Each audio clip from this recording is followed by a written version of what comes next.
नमस्कार, स्वागत है आपका 18 नाउ स्वदेश पर। मैं हूं आपके साथ पूजा त्रिपाठी और आप देख रहे हैं हमारी खास पेशकश टैक्स मंत्रा, जिसमें कि हम बात करेंगे आपके टैक्स से जुड़ी छोटी छोटी उलझनों के बारे में और इसे हम सुलझाने की भी कोशिश करेंगे। साथ ही अगर आपके कुछ सवाल हैं तो आप हमें ज़रूर भेजिए।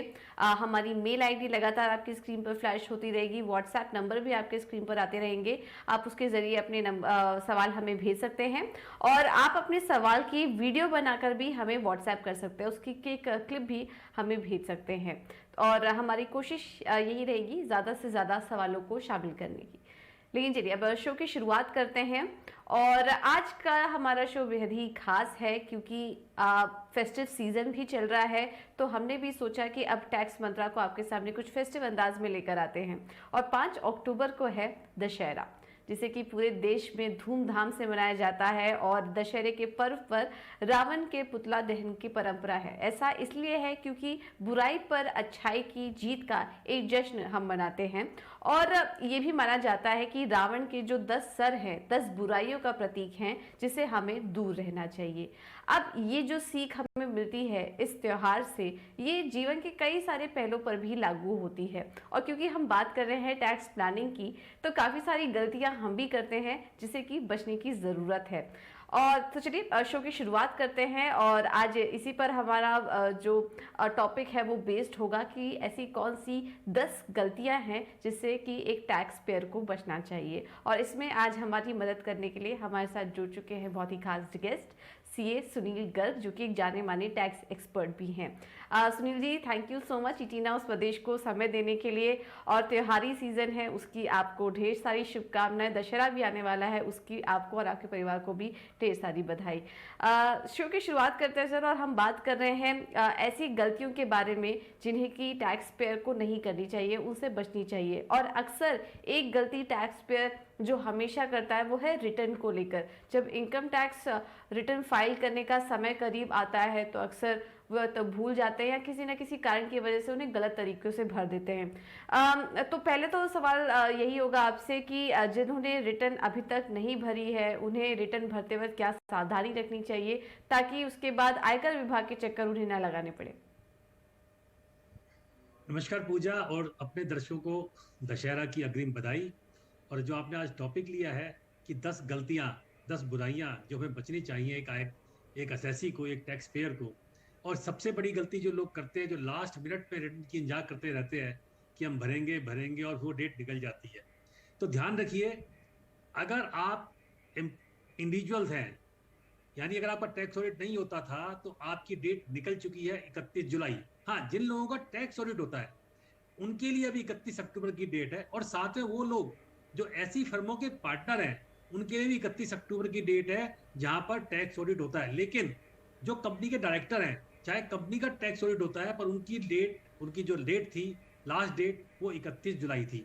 अब सवाल ये उठा कि अगर 31 जुलाई को आप रिटर्न नहीं भर पाए, आप मौका चूक गए, तो क्या सरकार ने आपको एक मौका दिया है? बिल्कुल दिया है। सरकार ने 5 महीने के लिए गेट ओपन कर रखा है। 1 अगस्त से और 31 दिसंबर के बीच में आप बिलेटेड रिटर्न भर सकते हैं, आप लेट रिटर्न भर सकते हैं। जो लोग 31 जुलाई को चूक गए थे, जो 31 अक्टूबर को चूक जाएंगे, उनके लिए टाइम होगा केवल 2 महीने का, यानी 30 नवंबर और 31 दिसंबर, 2 महीने का। 31 जुलाई वालों को 5 महीने का समय दिया है। लेकिन सरकार कोई भी कार्य, कोई भी एक्सटेंशन देती है तो साथ में कुछ ना कुछ चार्ज करती है। तो सबसे पहले, अगर आप रिटर्न लेट भर रहे हैं, यानी 31 जुलाई वाले लोग भर रहे हैं, तो आपको एक तो लेट फीस लगेगी जो 5,000 रुपए है, अगर 5 लाख से ज्यादा आपकी इनकम है, वरना 1,01,000 रुपए। और आपको 234A, धारा 234A का ब्याज आपको लग रहा है हर महीने। अगर अब भी नहीं भरा है तो आज आप भर दीजिए तुरंत और अपने ब्याज को बचा लीजिए।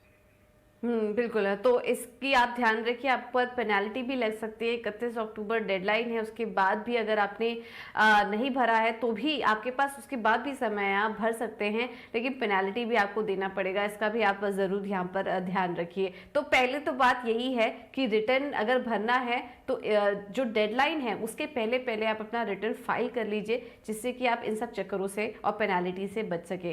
अब अगर गलती हो ही गई है सुनील जी, तो उसको सुधारा कैसे जाए, और जिनको बिलेटेड रिटर्न भरना है उन्हें किन बातों का ध्यान रखना चाहिए, किस तरह के फॉर्म उनके लिए होते हैं अवेलेबल, और क्या क्या पॉइंट्स उन्हें अपने दिमाग में रखना चाहिए?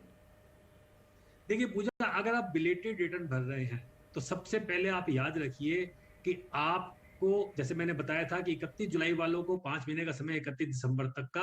लेकिन फिर भी जो लोग गलती करते हैं, सबसे पहली गलती तो ये करते हैं कि वो आईटीआर फॉर्म ही गलत चूज कर लेते हैं।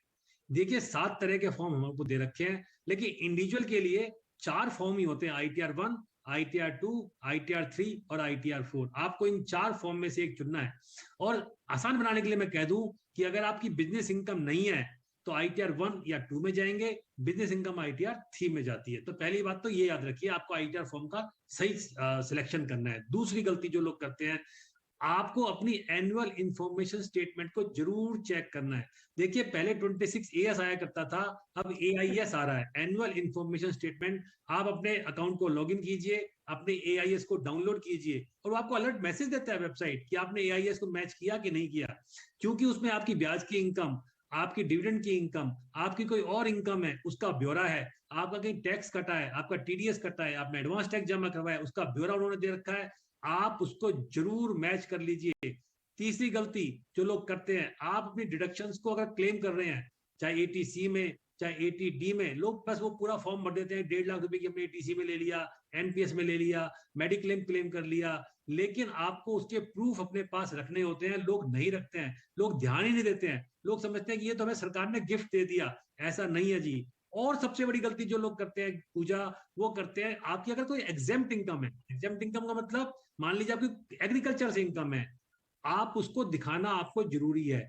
आपको अगर कोई गिफ्ट मिला है, आपके रिलेटिव से मिला है, वो एग्जेम्प्ट होता है, लेकिन उसको आप दिखाइए। अगर एग्जेम्प्ट नहीं है तो उसको अपनी टैक्सेबल इनकम में दिखाइए। लोग ये गलती कर जाते हैं, वो एग्जेम्प्ट इनकम को नहीं दिखाते। ऐसी जो गलती करते हैं लोग, अगर आपको डिविडेंड आया है मान लो किसी कंपनी से, या आपने म्यूचुअल फंड की सेल परचेज की है, शेयर्स की सेल परचेज की है, तो आपको कैपिटल गेन के अकाउंट में वो एंट्री, वो कॉलम भरना होता है। और एक बात तो याद रखना है कि अगर आपने शेयर्स की सेल परचेज की है, म्यूचुअल फंड की सेल परचेज की है, तो आपके लिए ITR 1 फॉर्म नहीं रहा, अब आपको ITR 2, सरकार ने नियम चेंज कर दिया है। अगर कैपिटल गेन है आपको तो आपको ITR 2 फॉर्म भरना होगा। इस बात का भी आपको विशेष ध्यान रखना है। लोग रिटर्न भरते हैं और लोग गलतियां कर देते हैं।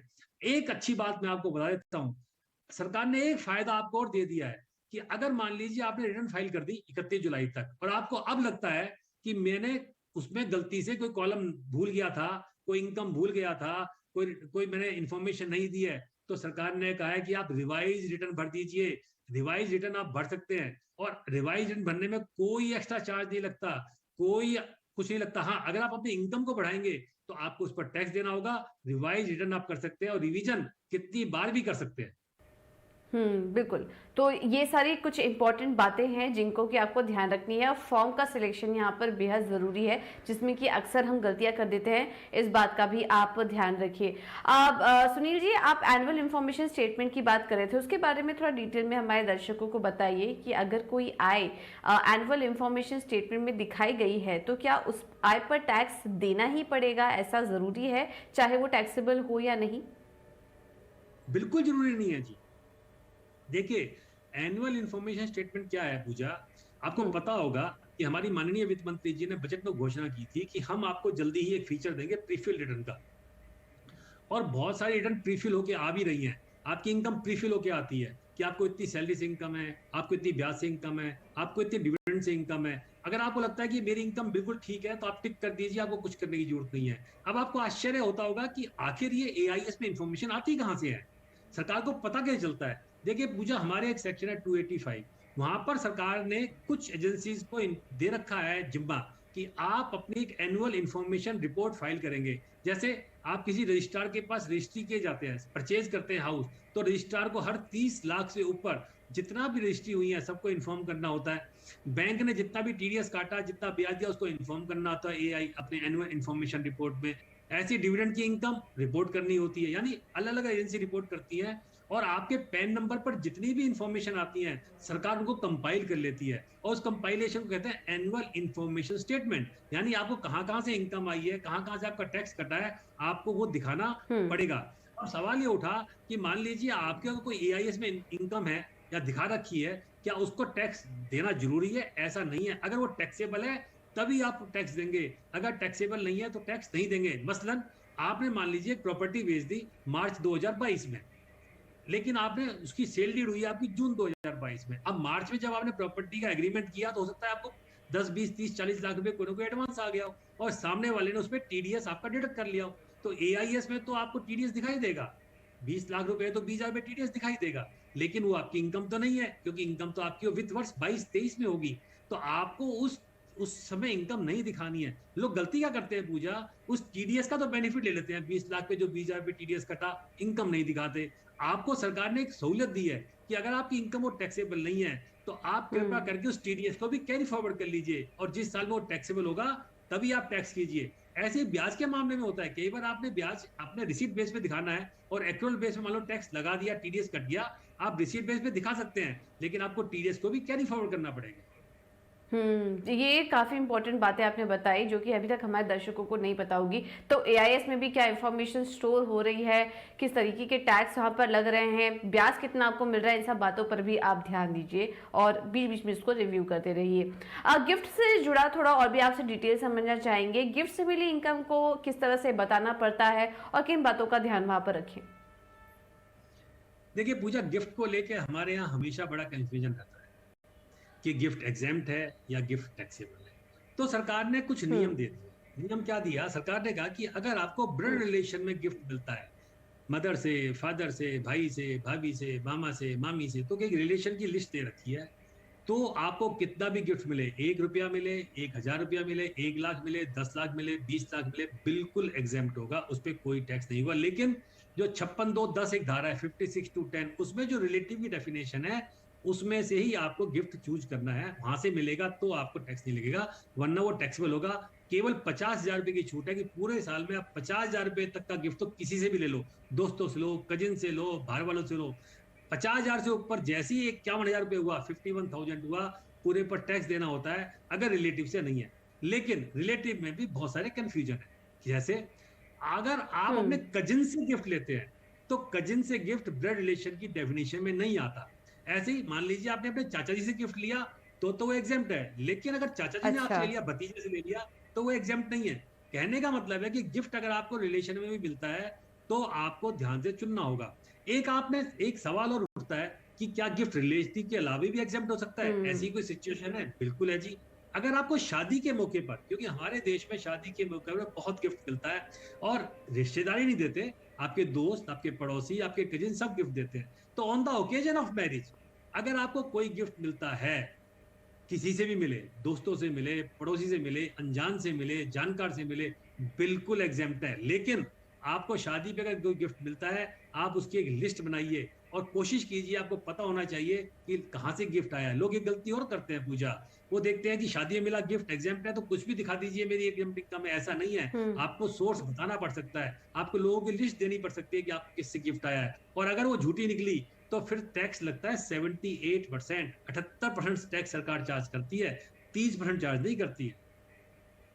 बिल्कुल। और पहले लोगों की आदत भी होती थी, लिस्ट बनाते थे कहाँ कहाँ से गिफ्ट आया, किधर किधर से क्या क्या सामान आया। वो बनाना ज़रूरी भी है, अगर आप टैक्स पर्सपेक्टिव से भी देखते हैं तो वो लिस्ट बनाना ज़रूरी भी है। और रिलेटिव के डेफिनेशन को लेकर भी काफ़ी कंफ्यूजन रहता है सुनील जी, जो कि अभी आपने क्लियरिफाई भी किया, तो उसका भी ध्यान रखिए कि कौन से रिलेटिव से एग्जेम्प्ट है, कहाँ से टैक्सेबल है, इस बात का भी ध्यान रखना है। जैसे कि कज़न इस डेफिनेशन में नहीं आते हैं, कज़न के द्वारा मिला हुआ गिफ्ट टैक्सेबल हो सकता है। तो इन सब बातों का भी आप ध्यान रखिए, अगर किसी से आप गिफ्ट ले रहे हैं या फिर उनको दे रहे हैं तो इन सब बातों का भी ध्यान रखिए। चलिए अब आगे बढ़ते हैं, और कुछ और भी चीज़ें जो नोटिस करने वाली है ये है वो है सेक्शन 80C में काफ़ी लोग डिडक्शन लेते हैं, वहाँ पर किन बातों का ध्यान देना चाहिए, क्या अमूमन गलतियाँ लोग कर लेते हैं जो कि अवॉइड करनी चाहिए। पूजा, धारा 80C में आपको पता होगा कि सरकार ने 1.5 लाख रुपए की छूट दी है हर एसएससी को। और सब लोग इसको बहुत फायदा उठाते हैं और हम्म। इतनी केयरलेसली, इतना तरीके से, मतलब बिना तरीके सोचे समझे उसको लेते हैं, डिडक्शन लेते हैं कि बाद में बड़ी पेनल्टीज, बड़े हमने देखा है कि एडिशंस होकर आती हैं। देखिए, धारा 80C में सरकार ने आपसे कहा है कि हम आपको डेढ़ डेढ़ लाख रुपए की छूट देंगे। आपने अगर कोई बीमा का इंश्योरेंस प्रीमियम दिया है, LIC यानी जीवन बीमा प्रीमियम दिया हो, आपने ट्यूशन फीस दी हो, उसकी भी छूट मिल जाती है।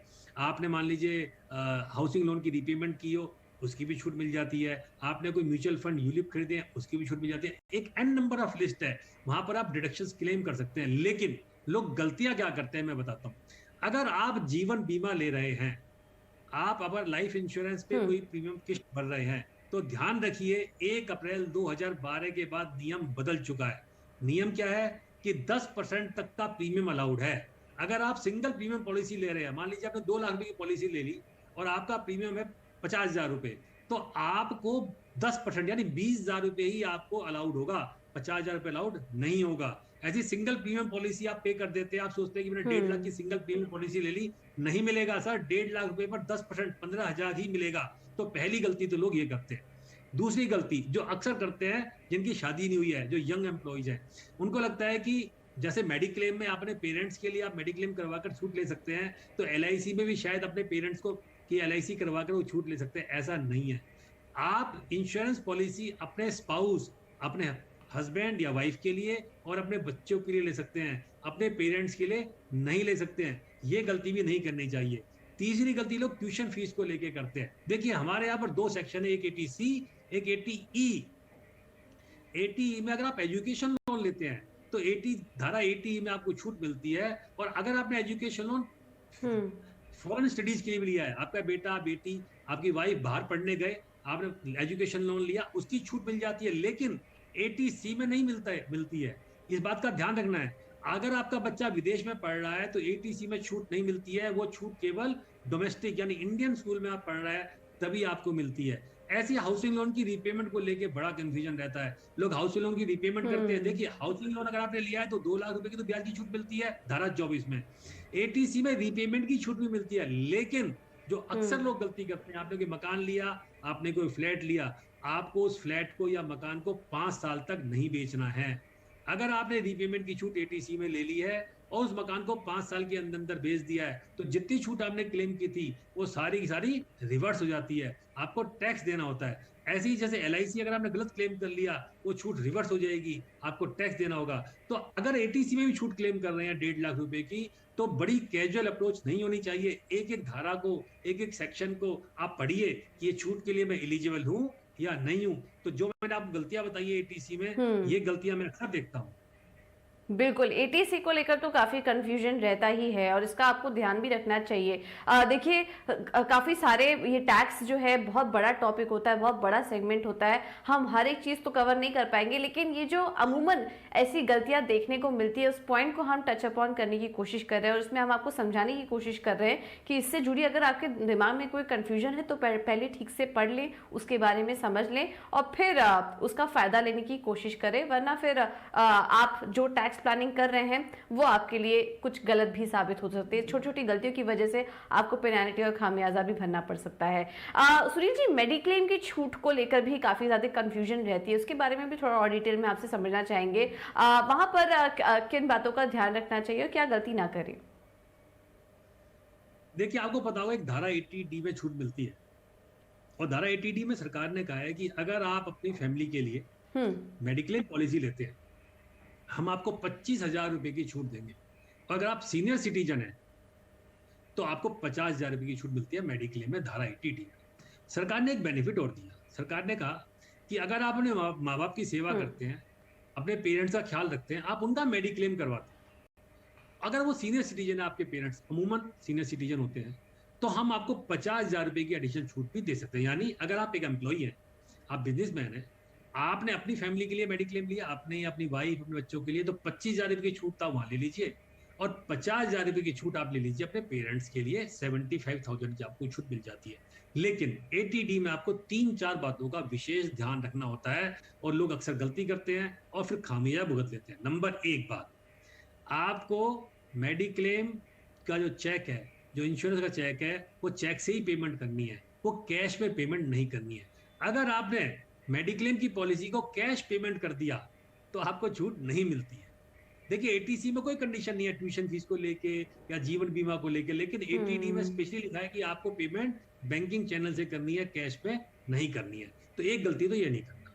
दूसरी गलती, लोग अपने पेरेंट्स के लिए, सरकार से हमने प्रार्थना की थी आपके शो के माध्यम से ही 2 साल पहले कि देखिए बहुत सारे बुजुर्गों का, बहुत सारे सीनियर सिटीजन का मेडिक्लेम बहुत सारी कंपनियां नहीं करती हैं, तो वो उस बेनिफिट से चूक जाते हैं।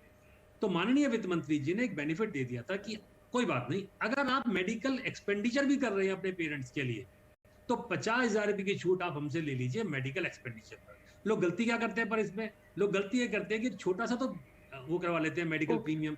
यानी मान लीजिए अपने पेरेंट्स का 10,000 का मेडिकल प्रीमियम करवा लिया और बाकी 40,000 रुपए खर्चा कर दिया तो आपको छूट नहीं मिलेगी। अगर आपने 10,000 रुपए भी प्रीमियम भर रखा है तो बाकी 40,000 छूट की उम्मीद ना करना। ये बेनिफिट केवल उन्हीं पेरेंट्स के लिए, उन्हीं सीनियर सिटीजन के लिए है जिनका मेडिक्लेम नहीं है, जिनका इंश्योरेंस नहीं है। इस बात का भी आपको विशेष रूप से ध्यान रखना है। हम्म। तीसरी बात, प्रिवेंटिव हेल्थ चेकअप कैंप भी इसमें इंक्लूड। अगर आपने प्रिवेंटिव हेल्थ चेकअप के लिए पैसे दिए हैं तो वो भी आप क्लेम कर सकते हैं, वो भी छूट क्लेम कर सकते हैं एटीडी में ही। लेकिन उसकी लिमिट 50,000 या 25,000 नहीं है, उसकी लिमिट केवल 5,000 रुपए है। तो लोग ये भी गलती करते हैं कि पूरे परिवार का प्रिवेंटिव हेल्थ चेकअप कैंप करवाते हैं, हेल्थ चेक तो टेस्ट करवाते हैं और पूरी छूट क्लेम कर लेते हैं। ऐसा नहीं है जी, उसमें 5,000 रुपए की छूट मिलती है। तो आपको एटीडी में इन विशेष चीजों का विशेष ध्यान रखना है कि ये 3 गलतियां नहीं करनी। ठीक है, तो ये एटीडी को लेकर हमने आपको क्लैरिफाई किया। अब एक और चीज टॉपिक यहाँ पर टच करने की कोशिश करते हैं, ओल्ड टैक्स रेजिम और न्यू टैक्स रेजिम।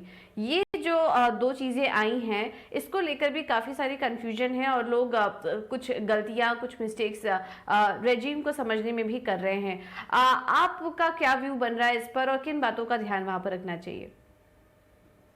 देखिए पूजा, जब माननीय वित्त मंत्री जी नया टैक्स रिजीम को डिक्लेयर किया था तो आपको पता होगा कि पुराने टैक्स रिजीम में पहले 2.5 लाख तक कोई टैक्स नहीं लगता, 2.5 लाख से 5 लाख तक 5% है, 5 लाख से 10 लाख तक 20% है हम्म। और 10 लाख से ऊपर 30%। ये हमारा पुराना टैक्स रिजीम है। नया टैक्स रिजीम में सरकार ने कहा था कि अगर आप कोई डिडक्शन, कोई छूट क्लेम नहीं करेंगे तो हम आपको एक बेनिफिट देने जा रहे हैं। 2.5 से 5 लाख तक आप 5% दीजिए, 5 लाख से 2.5 से 5 लाख तक 2.5 लाख तक 0, फिर 5%, फिर 5 लाख से 7.5 लाख तक 7.5%, यानी हर 2.5 लाख पे 2.5% टैक्स बढ़ा लीजिए और 15 लाख पे आके 15 लाख के बाद में वो एट पार आ जाता है।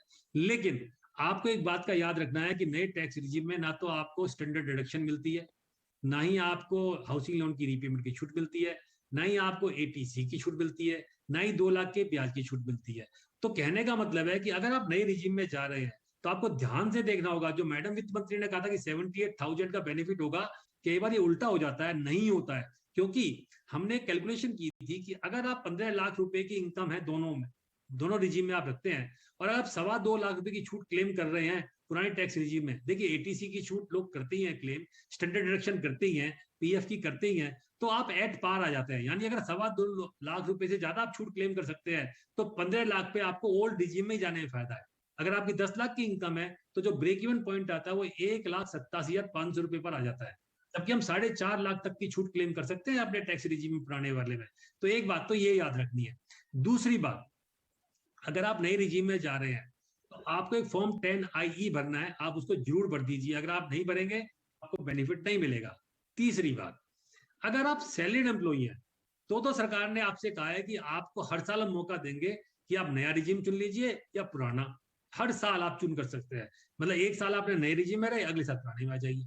लेकिन अगर आपकी बिजनेस से इनकम है, आपकी प्रोफेशन से इनकम है, आप सैलरीड एम्प्लॉई नहीं है, तो याद रखिए अगर एक बार आप चले गए नए रिजीम में तो आपका दरवाजा बंद है, ये वन वे ट्रैफिक है, आप वापस नहीं आ सकते हैं, आप पुराने रिजीम में नहीं आ सकते। इसलिए नया रिजीम में जाने से पहले आप ध्यान से अपनी कैलकुलेशन, अपनी फ्यूचर प्लानिंग भी कर लीजिए। हो सकता है आप आज आपको लगता हो कि नया रिजीम में फायदा है, 2 साल बाद ना नजर आए, आप सेविंग करना शुरू कर देते हैं, आप मेडिक्लेम लेना शुरू कर देते हैं, तो आपको हो सकता है नुकसान हो जाए। इसलिए सारी कैलकुलेशन ध्यान से कर लीजिए। बिल्कुल। तो नई टैक्स रेजिम में जाने से पहले ये सारी कैलकुलेशन भी करनी जरूरी है।